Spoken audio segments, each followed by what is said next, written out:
Okay, well, it is 2 o'clock on the dot here, so I wanted to welcome everyone so far. I'm going to just leave a couple more seconds for people to log on.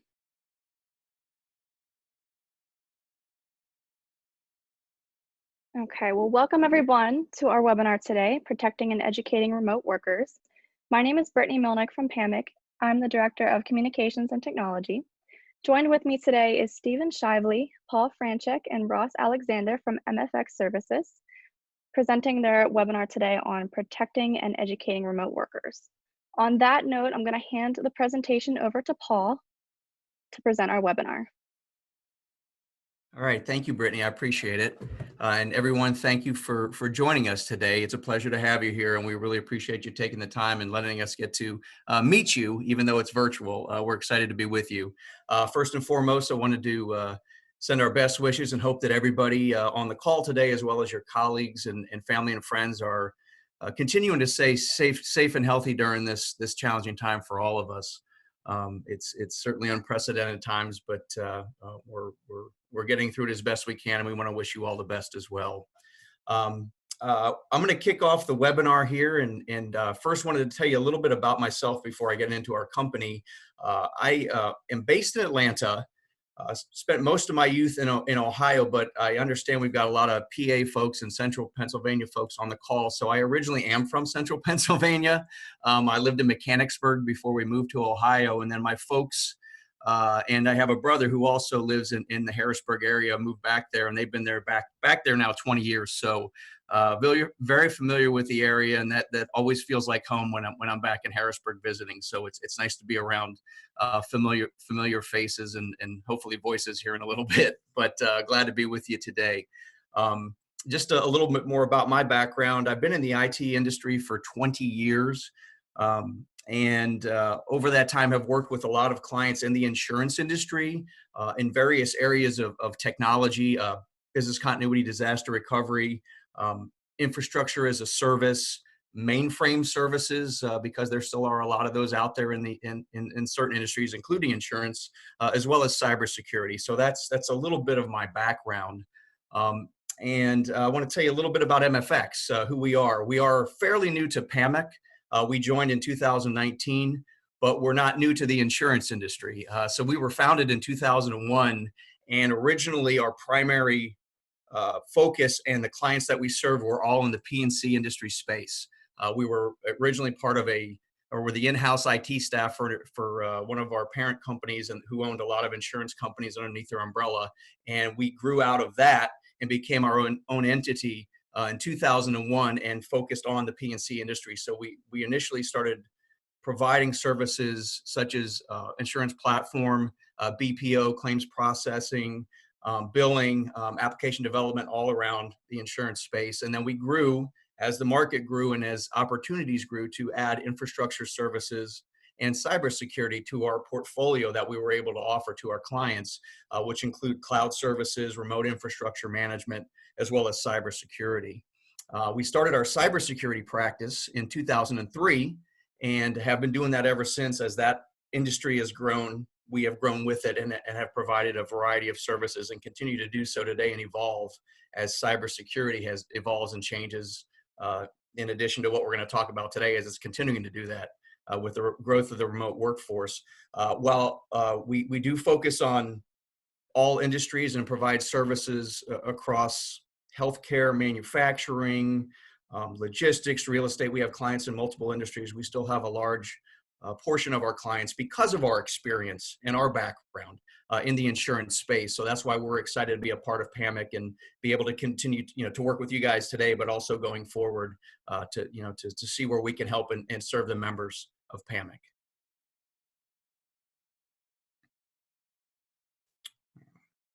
Thank you. So the reason we're all here today, the webinar is the title is Protecting and Educating Remote Workers. And the goal of what we want to be able to share with you guys today, and we will have time for questions at the end. So if you have questions, I believe, when we do these before, as Brittany suggested, please put them in the Q&A box and we'll have time at the end to get to them. If for some reason we don't, we'll see if we can get contact information and reach out to you afterwards as well. But we'll certainly have time for questions at the end. But the goal of today is again to introduce you to some solutions that you as an organization can use to protect your remote workers and the work from home workforce that we see as something that is growing today in all organizations. Because of the COVID-19 pandemic and what we're facing, that may be the new normal going forward, that growth of the remote workforce, work from home people. So we're going to introduce you to some solutions around that, and then also provide some best practices to help you educate the individuals in your organization so that they can protect themselves. What are some things that they can do when they are working at home or when they are on the road that they can do to be more cognizant of security and how to best protect themselves, in the climate that we face today. Cyber criminals, as it says on the screen, they're out in force, and it's very true. They always have been, but now with the situation we're facing with the pandemic, they're trying more and more ways to gain access to company data, to personal data, and it's really essential that we as organizations, are educating our workers and providing solutions for our team members to protect themselves and protect the data. That's so important to doing business. And then again, we're going to work on teaching you to teach your folks how to better protect themselves individually going forward from the various threats that you're going to face in the coming days, months, and years ahead.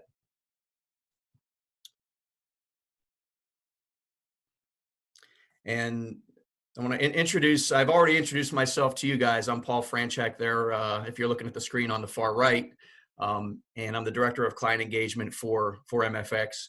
And then I'm going to let them introduce themselves, but the two folks that are going to be taking you through the rest of the presentation today are Steve Shively, who's our Vice President of Cybersecurity and GRC Services, and then Ross Alexander, who's our Director of Cybersecurity Services. They've both been in the industry and specifically cybersecurity for many years, as you can see. So I feel very fortunate to work with them and excited they were able to be able to have some time to be with you guys today, because you're going to get a lot out of what they have to say, and they're just a great resource and a great couple of guys to work with. So with that, Steve and Ross, I'll let you guys introduce yourselves and then take us through the rest of the presentation.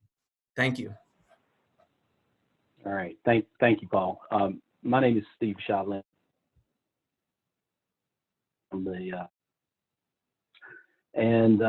Yes, do have a good bit of not only technology and cyber security experience, but also cut my teeth, I guess, on coming out of a mutual insurance company. First started my professional career. That was actually Atlantic Mutual, and then Ace Insurance and Chubb, where I was the regional security director overseeing the high net worth program, and that's where I really began to get more and more focused in security and working with MFX to build out that security practice. So very excited to speak with you guys today. Ross Alexander introduce himself as he'll drive through the majority of the content today. He's definitely a resident expert and very deep security experience. So Ross, tell us a little bit about yourself, please. Thank you, Steve. Hi, good evening or good afternoon, everybody. Hope you're all doing well. Appreciate your time today. Got a lot of good material here to cover. So I am Ross Alexander. I've been the Director of Cybersecurity. I've got security and cybersecurity leader. I've been for over 8 years, security and technology over 20, as you can see. I've been with MFX and the parent Fairfax Financial Holdings since 2003, so a long time. I've worked with a lot of MFX's customers and Fairfax's customers, and I've done a lot of their work all around the world with companies they bought and sold and adapted. I manage all of the technical cybersecurity initiatives here and architecture at MFX. And prior to joining here, I was a consultant with the Big Four. I mostly did large cybersecurity projects at Fortune 500 companies. They were, long-term, very interesting projects. And prior to that, I was in the U.S. Air Force in their InfoSec in a, comm squadron. So today's agenda, the umbrella of this is protecting and educating the remote workers. But as part of that, we're going to break this down into the agenda, of which, threats to remote users. Prior to this COVID situation, only about of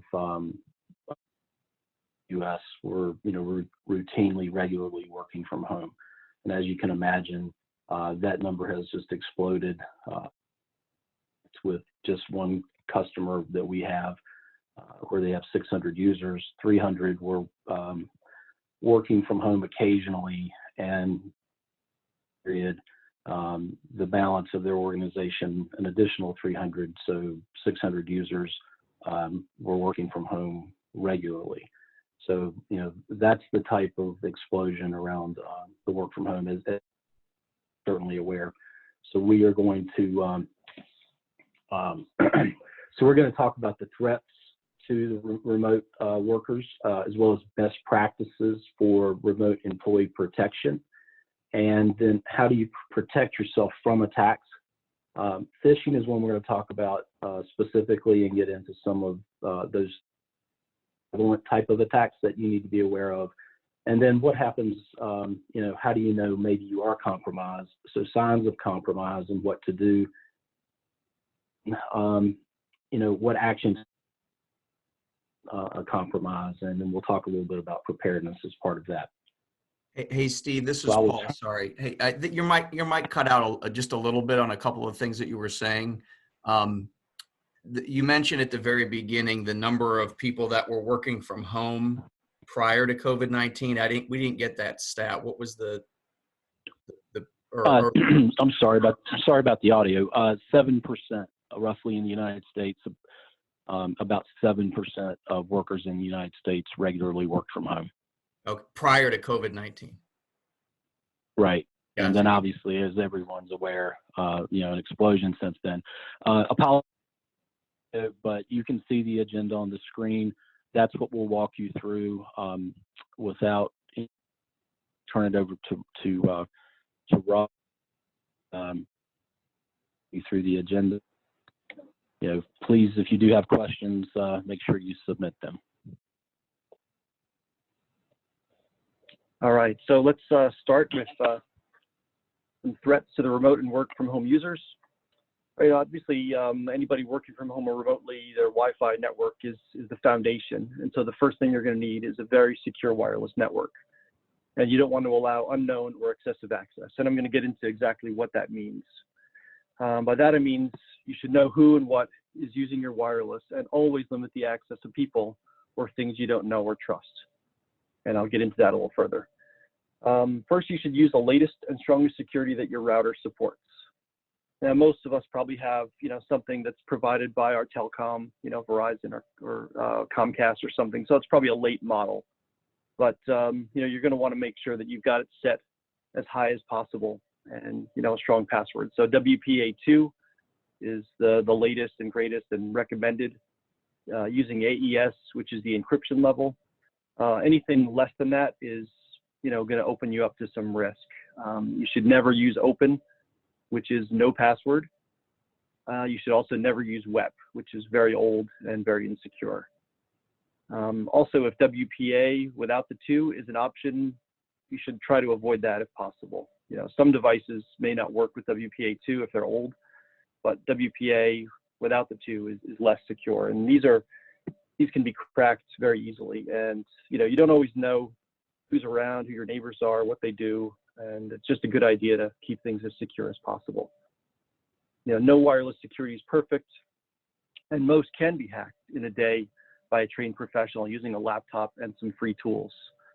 So the idea is to make it as difficult as possible so the hacker goes somewhere else. And in the event they do get in, you detect them quickly and take appropriate actions.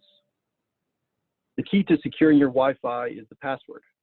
Make it strong and change it today, and at least annually, or if you think it was compromised. Obviously, a good name for your Wi-Fi is also critical, but not as critical. And you can keep it obscure, name it something random, but overall, if somebody wants to find out whose it is, they can usually test by the strength of it and find it. Good rule of thumb. Ross, this is Paul. I just want to jump in because I think that's a really good point. And to everybody on the line, when I was talking to Ross the other day, he made a good analogy about when to change the Wi-Fi passwords. We talk about changing our batteries and our smoke alarms. And he said, make that, kind of a routine like that. It's the same kind of thing with the Wi-Fi passwords, which I never thought of it that way. So I thought that was a good reminder anyway. Thank you. Yeah. Oh, thank you, Paul. Yep. Good point. So yeah, there are lots of guidance on the internet about what makes a strong password, but like here are my 2 cents about that basically. I highly recommend not using a word found in the dictionary or any word someone with a little knowledge about you could guess easily.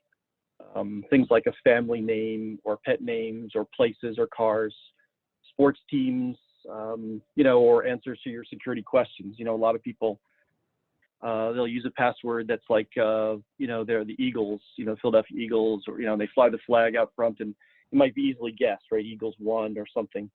You should avoid those things because they're too easy to guess. They're what we call simple passwords, and they provide little security. Also, if you just add a 1 or an exclamation mark after one of those words, it doesn't really make it any more secure because, hackers know these things, right? That's a pretty common trick. And they'll test for it, and there's software that will run through those iterations pretty easily. Also, I don't recommend using a simple word with a date after it. Like beaches 2019, then maybe next year you change it to beaches 2020. It's really, again, it's little security. And if you've given it out to somebody over the years, it wouldn't be hard for them to probably figure it out now.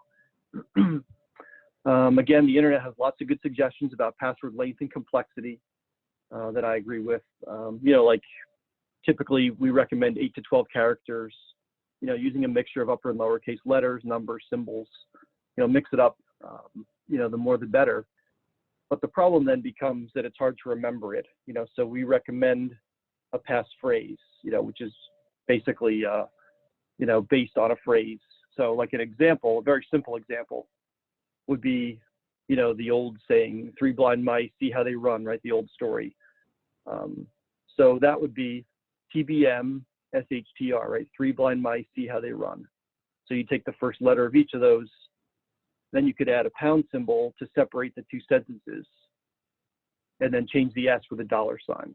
Yeah, I know that sounds complicated just hearing me say it, but if you were to see it, it's really not that hard. Then you could capitalize, say, the first and last letters, and then you have something that's really easy to remember. It's really just 3 blind mice, see how they run, and you just throw a pound symbol and a $sign for the space or the comma, and then the $sign for the S, and then, as I said, capital T and R at the end. But I suggest Googling these and find out what works best for you. But keep it strong, keep it secure, so nobody can get in. The other thing I recommend highly, and a lot of people don't take advantage of this, is to use your guest network and put all guests on it. Do that today. Like just kind of hit the reset button on your network. Not like literally, but just start over. Think it through, write it down. But if you don't use your guest network, I suggest setting it up. I usually recommend, like, if it doesn't breathe air or live in your house, treat it like a guest, right? There are 2 reasons for this. The first is to provide security separation between your trusted and untrusted endpoints. And the second is to increase the performance of your primary wireless network. That's kind of a bonus. So slowly, right, creeping into everyone's houses are things like smart TVs, Apple TVs, Rokus, Fire Sticks, smart thermostats, smart doorbells, smart lights, smart appliances, right? It goes on and on, garage door openers and locks. And these things, we can't always guarantee, right, that they have proper security, right? They may have bugs in the software that could end up getting you hacked. And frequently people, just out of ease, they put them on their primary wireless network. So it's adding risk, and it's also consuming a lot of your wireless bandwidth on your primary network. You put all these on your guest network where they use a separate radio, and now you've pushed all that bandwidth over to your guest wireless network. You've taken the risk away. So if your TV gets hacked, a TV that came from, who knows, China or something, and maybe the software isn't right, somebody gets in, and this happens pretty often, right? We've You probably saw the incident with Ring doorbell, like about a month or two ago. There's been smart refrigerators and smart thermostats that people have used. But, it's good because it creates that separation and it gives you the performance. You should give your guest network a strong but different password. Don't make it the same password as the primary wireless password or a variation of it, like adding a G or guest or anything like that, because then that would give your guests or your devices, if somebody is remote controlling them, from China or whatever, Russia, pretty obvious way to get to crossover.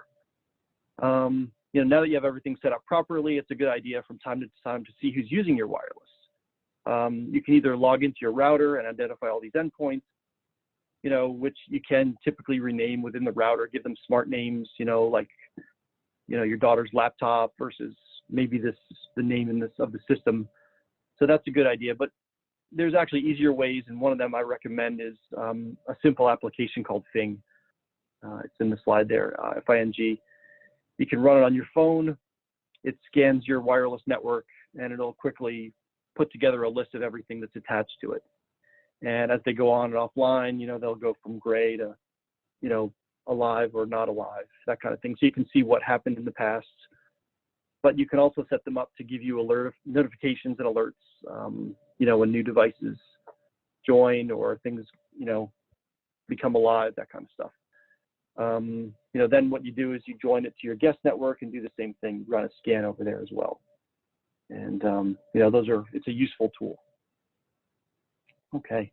Hey, and Ross, just real quick, thank you for that. Just a couple of folks on the webinar. There's the tools you can use that was at the bottom of that page when Ross was talking about Phishing. We have that throughout the throughout the presentation. There's a couple of other things. So great to write those down, because those are a couple of things that you all can use personally today. You can go out and check them out, but just some things you can use to implement, in your home network. And we'll have some work ones as well. All right. Thanks, Paul. All right, the next point I'd like to make with threats to your remote and home users are the endpoints. Vulnerable devices lead to vulnerable network and, could compromise your data and your privacy, right? So don't let the software create a backdoor into your network that hackers or malware can come through. And obviously, backdoors can come in the form of bugs in the software that sometimes gets fixed, sometimes not, right?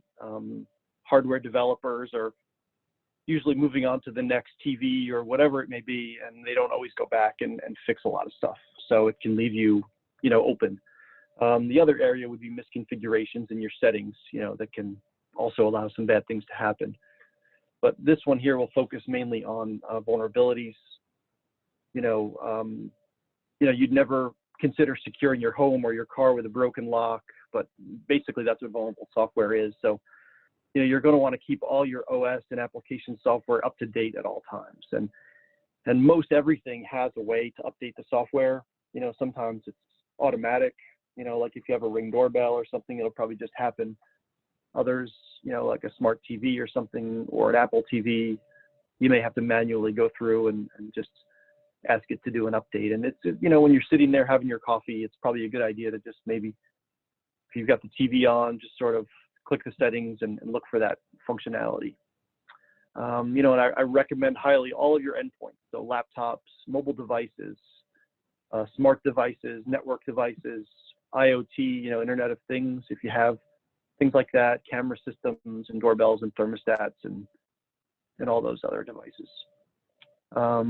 You should keep things running at the latest versions where possible, and that's, as I said, it's OS, it's applications, your laptops, keep your Office apps especially up to date. We'll get into that a little bit later with phishing and things, the apps and the widgets. Like, so Windows 10, through the Microsoft Store, you have little apps and things that run, and they used to be called tiles, but now they're little apps or widgets, and those also need to be updated because they can also provide access, and you don't want that. Obviously keeping your antivirus up to date on anything that will allow it, whether it be a mobile device or a laptop. You don't see it as often on mobile devices. It's starting to increase popularity, and I think it's a good idea in some cases.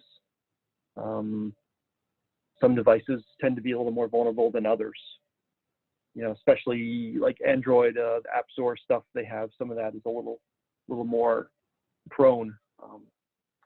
But for any of those devices, you should always use a strong, unique admin password across everything.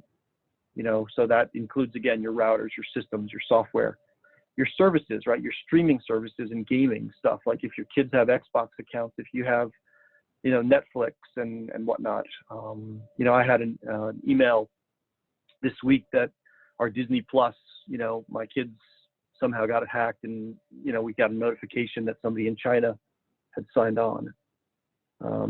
We didn't have a credit card in there. It was just a free account you get through Verizon for the year, but still, it's kind of makes you aware of that.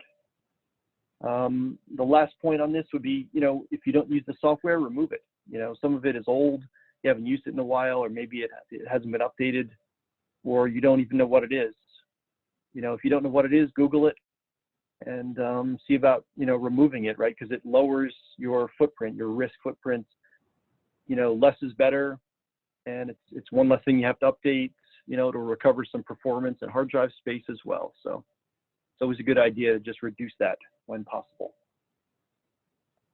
Hey, Ross, it's Paul again. Hi, everybody. Just to the point on the last slide, I think that's really important because, I work from home.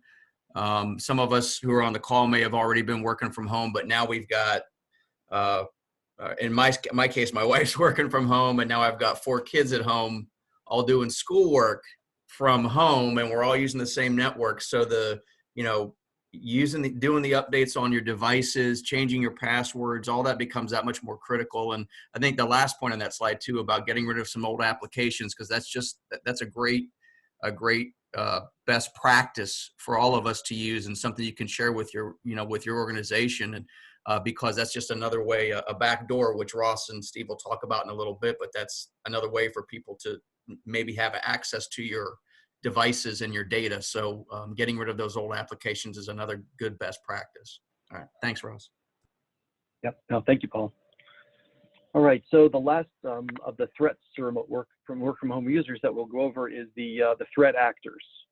And it may be a new term for you, but basically the difference between a threat actor and a hacker is usually the level of skill. The hacker is usually highly skilled, right? They just kind of know what to do and, exploit those vulnerabilities and things like that. Whereas the threat actor sometimes works with a hacker, but they're usually the ones that are less skilled, and they're the ones that are sending out the emails, calling your home, trying to get you to do something. And that's what we're going to go over here, because that's really the greatest risk right now.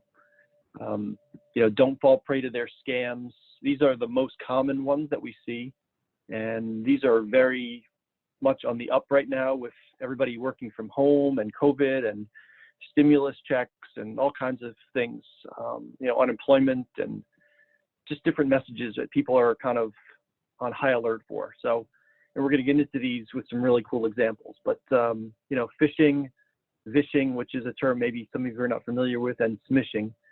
So phishing, you probably all know, is just the fake emails, that you get. I think pretty much everybody gets them on their home account, maybe less so at work. Hopefully, the tools are getting better at detecting them.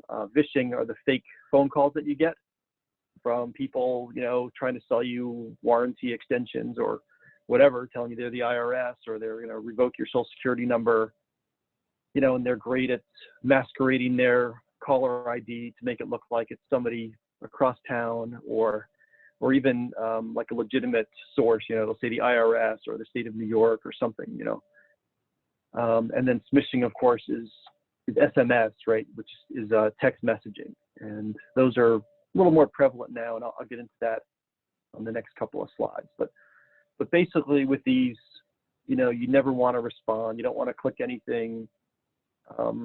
If you get the phone calls, it's always best to just let them go to voicemail, see what they have to say. Generally, you can Google these things. It's a lot of scripts that they use, but, I'll get into all of these in the next couple slides with some examples. We actually do a lot of this testing ourselves for companies, and it's amazing how how many people, fall for these scams. Okay.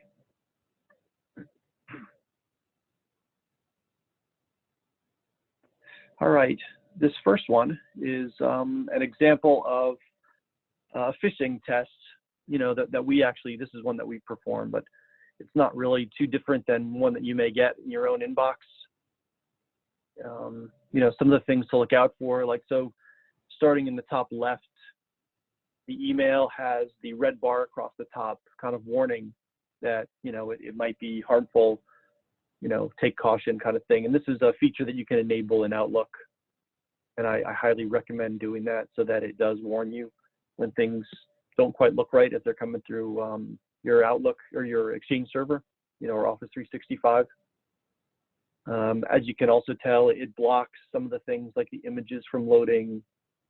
So that's all good because those images can sometimes download code from servers and exploit unpatched versions of your client, your Outlook software. So the next email over is one where it opens kind of normally. As you can see, the image is loaded, the bar isn't there. So if you didn't have this feature enabled, that's what you would get. Looking up above that, you see that it's from Michael Wilson at XYZ Insurance Incorporated, but it's at gmail.com. This is kind of a very simple one, right? You see that and you say, that doesn't jive, right? Gmail account.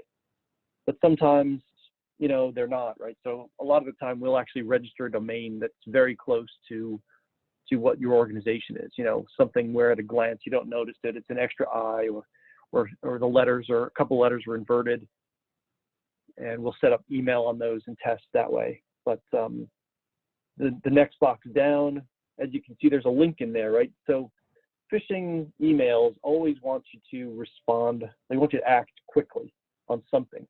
They don't want you to think about it. So there's always like a rushed tone in the email, and they generally want you to click on it. Sometimes there's an attachment, but in all cases, they're trying to either exploit your system or get you to follow that link to do something bad, right? It could be a website that's going to exploit your web browser or steal some credentials from you. So in this case, if you were to mouse over that link, you can see that it's going to, something that doesn't match, right, what's in the thing. So right away, that should be an awareness, just kind of mouse over those links. Again, down below, if you look at his email address, it says michael.wilson@xyzinsurance.com. But when you mouse over it, right, it's xyzinc@gmail.com, right? So that's definitely a red flag, something you wouldn't want to respond to this, just delete it or forward it to your IT department. This is a very common example. You probably get these all the time. Okay, the next one is basically a malicious portal, right? So if you were to click that link, it would take you to this, which is it was a website that we developed to kind of look like the company we were testing. And these are all, the names are changed, right, to protect this particular company that we were testing at that time. And so it had a login page. At the time, we were requesting a technology survey of all employees. And when you logged in, it stole your credentials, right? We were asking users, we made it look as though it was a domain-based login. So they put in their regular username and password, which we captured. And then the questions we didn't really care about. They just answered a couple of questions and then that was it. But the real damage was done as soon as you push login. And, we had a very high success rate on this. We always do. It's called the fake portal. And, and then sometimes what they do is they'll forward you on to the right place after you're done, or maybe even after the fake login, right? So you don't really know what happened and, the damage is already done. Okay. Next one here is an example of a phishing email on a mobile device, and how you would kind of vet that. And this is actually an email. So I'm actually the treasurer for a fairly large Little League here. Actually, I never mentioned, I'm in northern Delaware, just over the PA line, up by the University of Delaware, if you know where that is. So I'm the treasurer for a Little League, and this person was posing as our president, asking me to send payment. And as you can see, you click on their their email address, the from, it opens up this, and you can see, right, it's private onebox@yahoo.com, right? That's not correct. You know, our real president's email was in the next window, right? It was hotmail.com.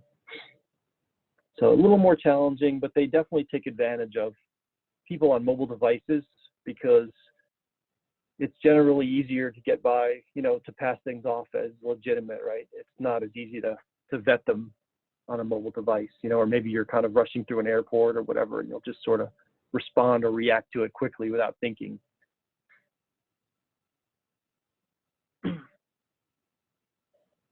Okay, this next one is an example of a vishing. And again, we have a high rate of success on these as well. This is an application. This is actually a website, this particular tool. It's called Spoof My Phone. We also used another tool called Spoof Card. But with those, you can modify your caller ID to anything, any number, any country. And it dials, you know, whatever number you'd like. And we generally come up with a script, you know, that's believable. We work it out with their management, and generally the goal is that these people are trying to get access to your system. They're trying to get you to do something. You know, sometimes it's to create an account or change a password, but there's always a sense of urgency, right? They'll call, oh, you know, this is Joe so-and-so, you know, they'll look up somebody on LinkedIn, and they'll pretend that they're that person, and they'll say, oh, I'm running into a meeting to meet, you know, somebody else, and I can't get on the VPN, and I need you to change my password really fast so I can get the, you know, the slide deck or whatever. And so that's a very common, you know, thing. In this case, this particular scenario was to get desktop access, and you know, posing as somebody from the IT department to help them, you know, clean some malware or something off their system. So that's, you know, another scenario, but they always want something, and they always want it quickly. You know, it could be a wire transfer, access, a password, or, you know, direct access. And so then here's basically what happens. You know, they would pose as your help desk, send an invite to that user that they would then open, and it would just provide remote desktop access to their system. As you can see on the right there, that's that user's desktop. And at that point, you know, it's, you know, you're there and you can do whatever you want. So it requires, you know, training your users, and we'll get into that in a little bit. All right.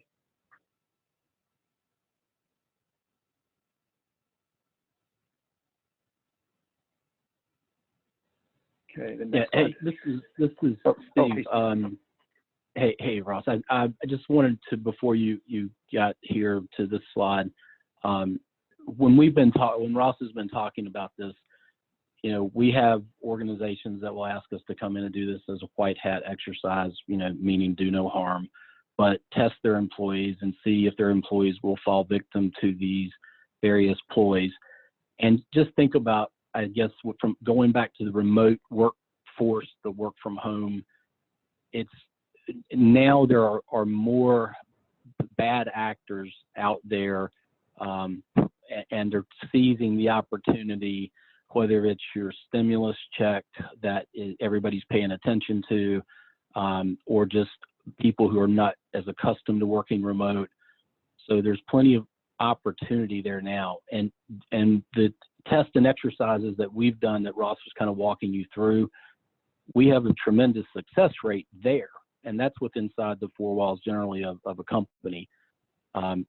Just imagine if you're, you know, got your remote workforce, and the risk is just so much greater. So these are important things to pay attention to, whether it's just for yourself as a remote worker, for your department, for your organization. So things to look for, you know, things to watch out, and these are the ploys that are really being used every single day, and we're seeing more and more of it, you know, just in the last 30, 60 days. All right, I'll cut back to you, Ross.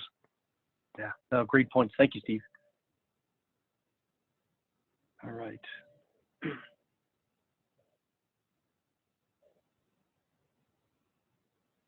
Steve, are you controlling?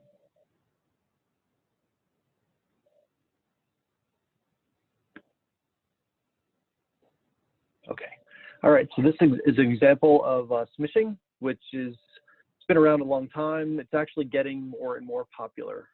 These are text messages. These are actually real text messages. These are not ones that I received, but I have actually received several in the last couple of weeks. And, you know, again, it's the threat actors taking advantage of a situation, you know, various ways. One of the reasons why these have become more common now is because people are not answering the phone anymore. You know, they've realized that a lot of the vishing, people ignore it.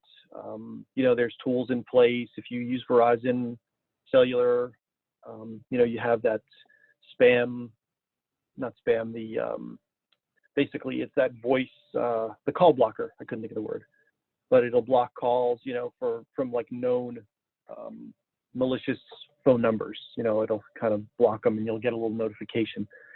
And since they're aware of that, now they're finding other ways to get in, and they'll send text messages like this. Again, it's usually trying to get you to act quickly. There's a link. You never, ever want to click on the link. You never want to respond. The one there in the middle, the MX fraud one, you see, it'll say text stop to opt out, right? We've probably all seen these, right? When you sign up for a service or maybe flight delay notifications or something, it'll tell you, you know, reply stop.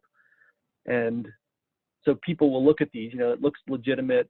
You know, you may get one just kind of out of the blue. It'll be from Kohl's or something, you know, you never really signed up for.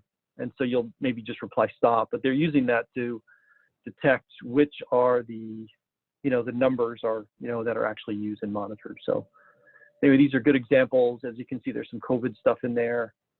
You know, just keep these all in mind, you know. Okay. All right, so what are some best practices for remote employee protection? Security awareness training. I can't stress that enough. You know, it should be routine. It should be annual, right, for all people. There should be no exceptions, you know, especially your C-levels, because they're typically the most targeted, especially for financial, you know, these transfer scams, you know, wire transfer and that kind of stuff. So, you know, new hires, just provide it. You know, you can get it online. You can have somebody come in, but, you know, just provide it, make them test for, you know, like a simple test and quizzes. And that's about it on the security awareness. Number two would be home network stuff. You know, if you have the capability, provide it at least to maybe some VIPs or people who work with sensitive systems, you know, so you know it's configured in a way that meets your policies.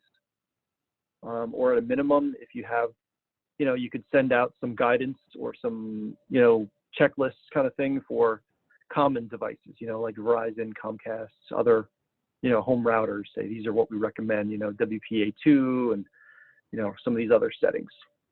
You know, basically, you know, nowadays with hackers, you know, they know that there's significant investment in the technology and corporations. So, you know, the hackers are focusing on the users as their way onto the network, and you don't want that to be you. Mobile device manager, these are common, right? It allows you to secure devices like Apple and tablets and laptops, you know, with policies that are set up the way you like. You can wipe lost or stolen devices so you don't risk losing your data, you know. You know, some of these are like JAMF, JAMF, Mobile Iron, things like that. Great devices, very helpful.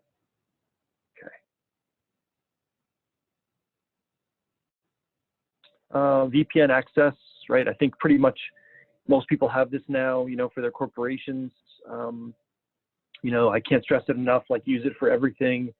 If you have, you know, most companies nowadays have many clouds and SaaS platforms they interact with. If they don't need customer access, it's a good idea to connect all those back to your corporate and just have one VPN in through the front to all that, so you can control traffic and monitor and all that stuff all through a central ingress egress point. You know, consider an always on option so that, you know, you can't use a device without the VPN on. You know, they take their laptop and go into a coffee shop or hotel, it just automatically is on the VPN. Don't allow split tunneling, you know, which is where you would allow like corporate traffic to go over the VPN, but then internet traffic goes out over their local internet, which, you know, could be a backdoor, could serve as a router onto the corporate network, and, you know, not advisable. You know, most malware and things like that, you know, just go straight out of the internet over SSL, right? So that it's, because most companies allow SSL, you know, and, you know, would do the same out of your home network, and it could compromise your privacy, your data, that kind of thing. Secure corporate cloud storage, you know, pretty much everybody nowadays has a OneDrive or a Google Drive. And, you know, you really don't want your corporate data out on a personal OneDrive. So, you know, if you don't provide one, they're going to find one on their own. And so it's best to have one that you provide. You can encrypt it, you can protect it with a federated login and logging and all that kind of good stuff. And then when they leave, you still have access to the data. Deploy an enterprise password manager and train them how to use it.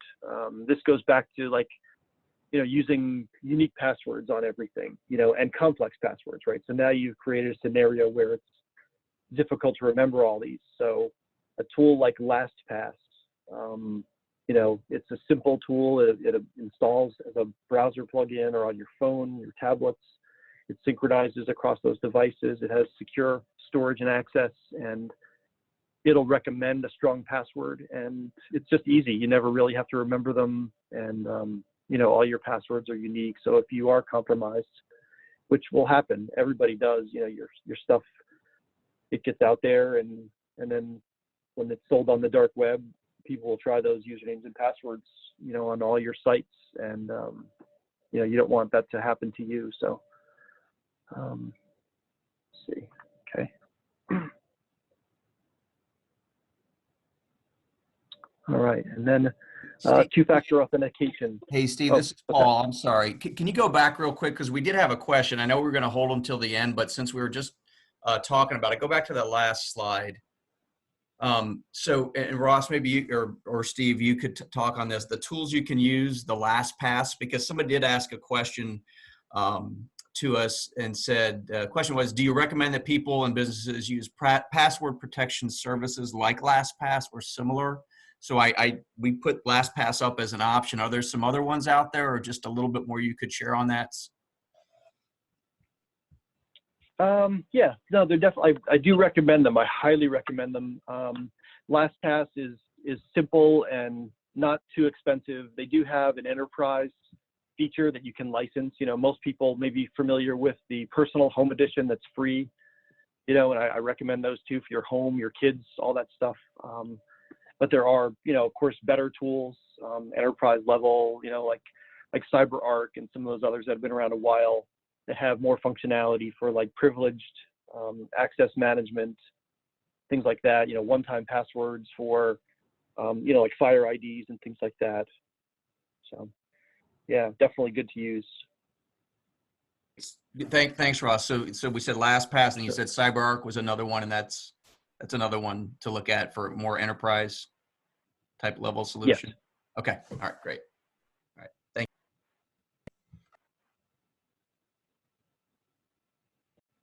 you. Yeah. So two-factor authentication, I recommend for all remote access always. You know, users come and go. Sometimes account cleanup doesn't happen.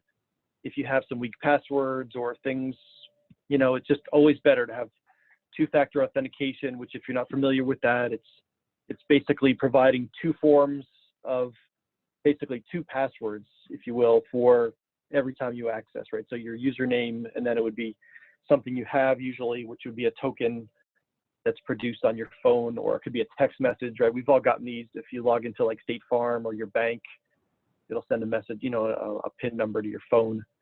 You know, those are simple. RSA is usually a little application that you run on your phone or your desktop. But nowadays you have to have those, because if your passwords are compromised, it's just too easy for them to get in. And then lastly on this one is antivirus is good, but endpoint detection and response, EDR, is better. And I thought I saw somebody ask that question earlier. So antivirus is kind of like Gen 1. Yeah, all Ross. that. EDR is, yeah. Yeah, sorry. I'd say, yeah, if you could spend just a little more time on that, because that is another question that we got early on about the antivirus versus the next gen solutions. Thanks. Sure. Yeah, no problem. So antivirus is, obviously we're all familiar with that. It's been around a long time. It hasn't changed much. The engines are fairly static. They download signatures. You've probably seen it, or run your Norton antivirus or McAfee, and it downloads the latest signatures. And those are pretty good, right? They'll get I don't know, probably 90%, maybe a little less of what's going on. But nowadays with advanced threats, you need advanced threat protection, and EDR has other areas as well. But it's much more of an AI-based engine. It has a cloud component, so it's talking to the cloud, their security cloud, and pulling down intelligence about threats and new emerging things. And it looks at many more things at the different layers on your system, memory and processes and network. And it's not so much looking at signatures, although it does. It has more heuristic-based stuff in there, and it has things for identifying risk and dealing with forensics when there is a risk.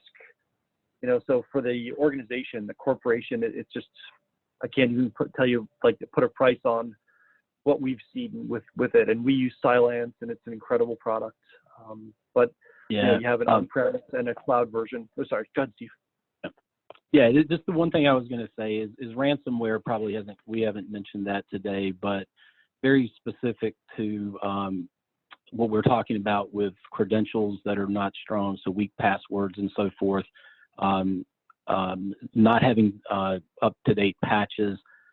We've recently helped an organization who fell victim to ransomware because of two things: one, a weak password, and two, an unpatched vulnerability. And the combination of those two things, because they were not running an EDR, was a real problem. The ransomware created business interruption for weeks and weeks. Really hurt the organization. Cost them a lot of time and money to recover. We were able to, help them to some degree with, putting better tools in place.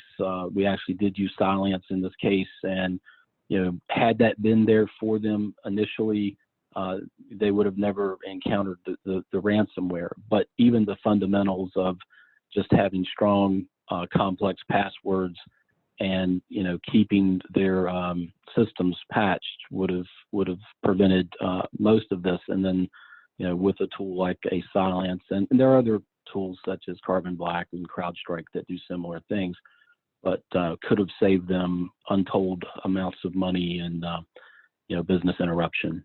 So pay a lot of attention, whether it's ransomware can hit you at home personally, but it can really be devastating if it hits your organization.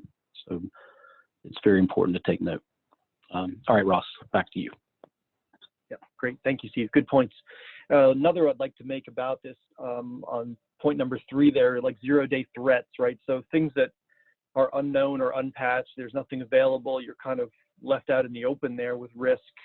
They're also great at that, or if you have a long cycle before your patches get into production, they help kind of shore up that gap. So another, good use for that. All righty. Let's see. All right, so a little more on kind of what we've gone over, but protecting your users, training them how to use all the software properly, how to work on, Wi-Fi and hotspots securely. You should use the VPN when possible. Definitely if you're on public hotspots, open Wi-Fi, things like that, it's much higher risk. So that, you're better off using your phone hotspot. At least it's a protected source for internet, as opposed to a coffee shop where it could be a fake access point. VPNs, terminal services, all that stuff. Anybody can send anybody a Skype invite, so just kind of train on that. Train on how to identify potential threats, your situational awareness. I can't stress that enough. Think before you act. If it seems a little off, if the message has some wording or some images, or maybe it doesn't say your name in the greeting, just sort of use that little bit of sense and just say, let me slow down, let me not click, let me read it, don't share it, don't log in. talking, I mentioned that's more vishing related, but just don't talk to those people. Let it go to voicemail. Confirm when in doubt, right? Oh, sorry. Hey, Ross, I'm sorry. This is Paul. I guess time flies when you're having fun, everyone. We're glad you're all still with us, but we got 5 minutes left in the webinar. So, Ross, I'm going to let you and Steve, if you could kind of hit some of the highlights so we can wrap up. And everybody, if we don't have time to get your questions, please reach out to Pamela and Brittany, and they can get in touch with us, and we can reach out to you individually. If you want to talk further about the presentation today, or if there's some other things that we might be able to help with in relation to cybersecurity, within your organizations, we're happy to do that. And look forward to connecting with you. So you can reach out that way to us through PAMIC. And then Ross, I'll let you kind of go ahead and go through and wrap up so we can get through most of it here before we finish up. Thank you. Oh, all right. Thanks. Sorry about that, guys. I'll let Steve actually continue on the next slide. Okay, let me just move over here. Yeah, this is more of a, really where are the signs that you may be compromised. So on your machine, if you happen to have fallen victim to some type of malware, these could be signs that you're having an issue. Your computer is slow. You look down and the hard drive light is blinking. You're not doing anything. You don't expect it to be blinking. There should be activity running. You go to a browser and you come back with strange results. For example, a different language, perhaps. I've seen that happen. One of the things you always look for is your antivirus been disabled or your Windows update's not working. One of the first things any malware will try to do is disable your antivirus so that it doesn't have to fight with it. So if it can get in, one of the first things it'll do is try to shut that antivirus down. So that's a telltale sign. Your mouse is moving, you're not touching it. It could be somebody remote controlling your machine. If you have files or applications that are open that you didn't open, or your machine reboots, these are all indicators. Encrypted files are strange messages, and that's where I mentioned ransomware earlier. So if you see that, it's very concerning when you start to see the encrypted files.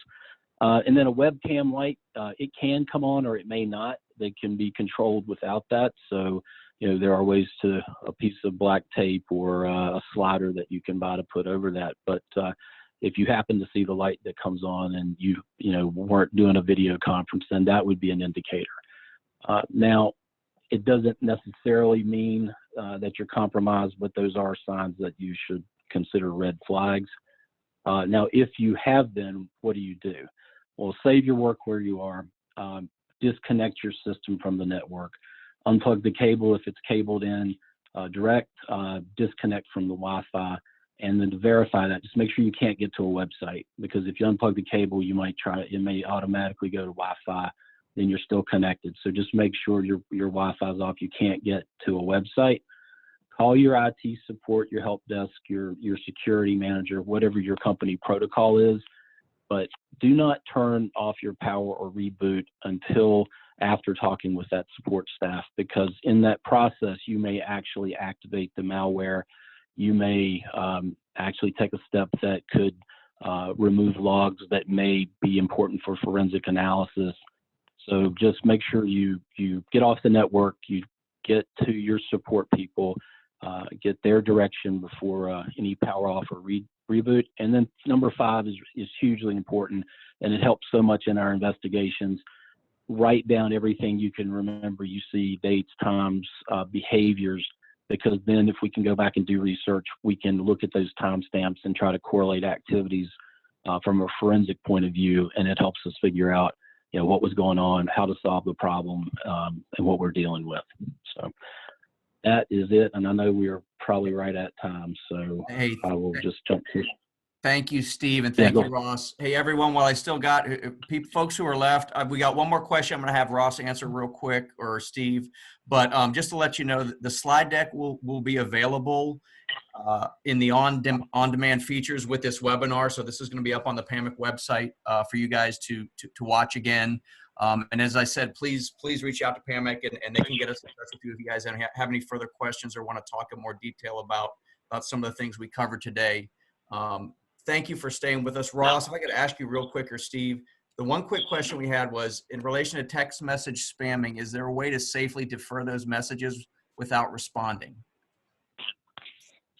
Oh, good question. There actually really isn't much you can do about it. I recommend deleting, like you could block and delete the message, but don't respond. Like basically they're throwing a wide net because people are not answering their phones usually. So it's just, they just send them to like an entire, range of numbers and just to see who responds. And then those are the ones that they target additionally. So Okay. yeah, unfortunately there's not much you can do. Okay. All right. I'm typing that into the Q&A section there. All right.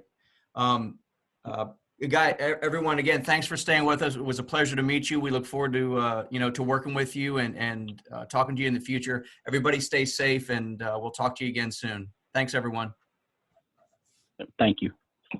Thank you, everyone.